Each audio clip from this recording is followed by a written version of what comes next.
Scott Carl here, and we're going to bring you another short episode of Do It Yourself at Home. And we're still working on the wall clock, and it's been a while since I came on because I got to a point where we might have to do some adjusting and readjusting. I want to show you a little bit what I did. I've got the mechanism pretty much already put together now. And what I did then is I put a weight on it. I didn't put the drawstring on yet, but I'm putting the weight on. And what I want to do is just test to make sure everything was spinning all right. Well, so I took this container and I made my own weight because I've got the weight part way done, and that way it hangs and then gives it the weight. And I've completed the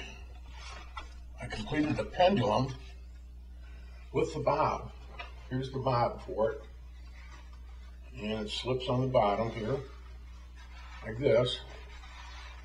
Okay, and so then it swings. Now, one thing about the bob is they're used in clocks as like a time adjuster. So if you move the bob up, it changes the mass, and it makes the pendulum swing different, the time different. You take it up, it goes faster. You bring it down, it goes slower, so you can fine tune it. This little piece here acts as the spring, okay? That acts as a spring, and it just kind of lays like a regular wall clock does. And then the arm reaches in here, and as the pendulum swings, it moves the arm, which is this right here, moves back and forth, and that, I don't know how well we can see it in here.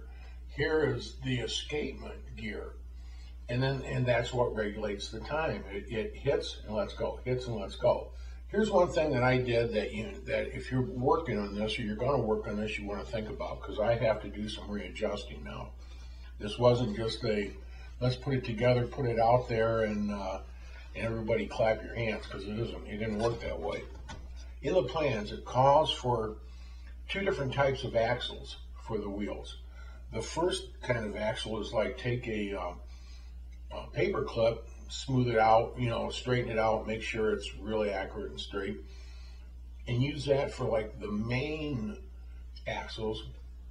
And then for the bigger wheels, it calls for a larger piece, and it actually shows you the size in the plans. And they recommend a knitting needle. So I went to Joann Fabrics, where they got all this stuff, and I bought a whole pack of different needles, all different sizes. And my size was in there. It was like a buck or two. It was pretty cheap. So I got to thinking, wouldn't it be better, instead of using that real thin wire, that if I just use these for all the axles? And so that's what I did. Now, here's the thing. I don't know if having that type of axle is as good as I thought it would be, because when I put the weight on it, it should be pulling the wheel around this way. This should be swinging back and forth to hold it. But for some reason, and I don't know, I might not have the weight right either, it's not really pulling. But look, if I just use my finger, it turns pretty good, actually. You have to go in and adjust so that the way the teeth are hitting into the other gears, like the pinions and that, it has to be pretty accurate. It can't be too tight and it can't be too loose. So you have to do a little bit of fine adjusting. And what they do is, I don't know if you can see this, I'll try to zoom in on it. You can take another piece of paper, all the holes are marked. So, and when you're building it, you're putting the holes in it. Now, if for some reason something doesn't line up, what you can do is you can expand the original hole, take another piece of paper, put the hole in that, and use that as an adjuster, bring it up and down, and then when you got right where you want it, that's where you glue it on. So, with that adjustment there, and they're real easy to do, all I have to do is take a small piece of paper, an extra scrap piece. I mean, you can take it from anything. Take your X-Acto, You got your small piece, run your axle through it, and then, like I said, as you take that piece, you got your axle, you move it up and down and say, okay, that looks good there, and then glue it in and let it stay. So that's what I have to do. I've got to make sure that everything else is running good. Here's another thing, was I took this container, it has a top on it, and it has a hole so I could actually tie the string on it. And I took a bunch of coins, threw them in here, hooked it up, and it made a pretty good weight. Now I'm not sure if it's too heavy or too light. I'm not really finished. This is the weight that we'll be using when it's done. You just make a tube, you put some reinforcement strips around it, and then you run a wire through it. It's hooked at the bottom and supported down here. You fill in whatever you're going to use. They say you can use, like, you can go anywhere from BBs, nails, whatever. You pour it in, you make your cap, it's got a hook on top, and you set that on, and then that's your weight. What I was doing is I wanted this thing to run. Before I go any further, before I put the gears on for the dials, and I did make some dials. Okay, here we go. Here's a dial gear here. It's actually made of two different pieces. See, there's like a small gear there, and it's got a long shaft on it, and the shaft has an extension that you build. See, check that out. Isn't that cool?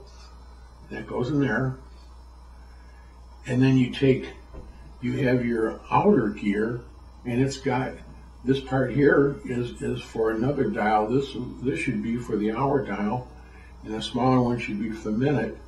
This slides through like that. It goes in there, and then you've got, so the inner part can move separately from the outer part. Another one of the gears, one of the transfer gears I made here, it's got a real small pinion on it, and it's made of several pieces, and then it's got a strip on the inside that's put together like an accordion to make the gears. It's really neat, and it's actually pretty strong. So, but I didn't want to do that yet until I know that the mechanism works.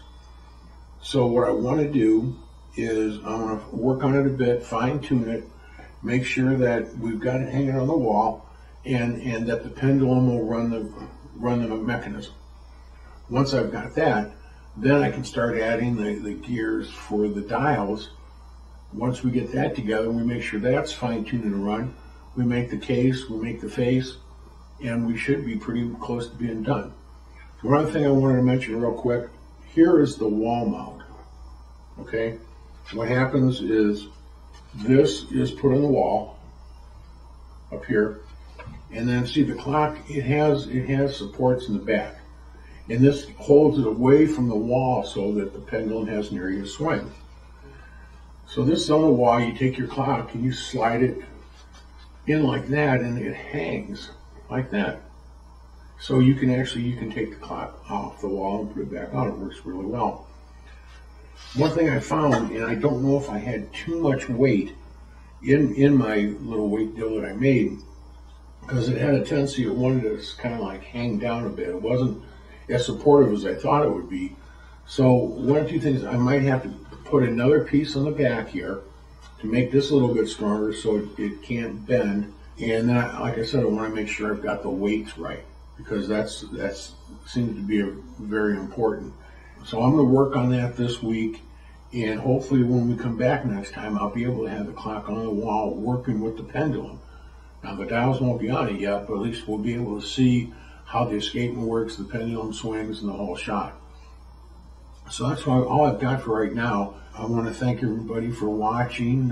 We'll be back in real soon with Do It Yourself at Home, and hopefully we'll have a swinging pendulum on the wall. Until then, God bless you, and thanks for watching. We'll see you later. Bye.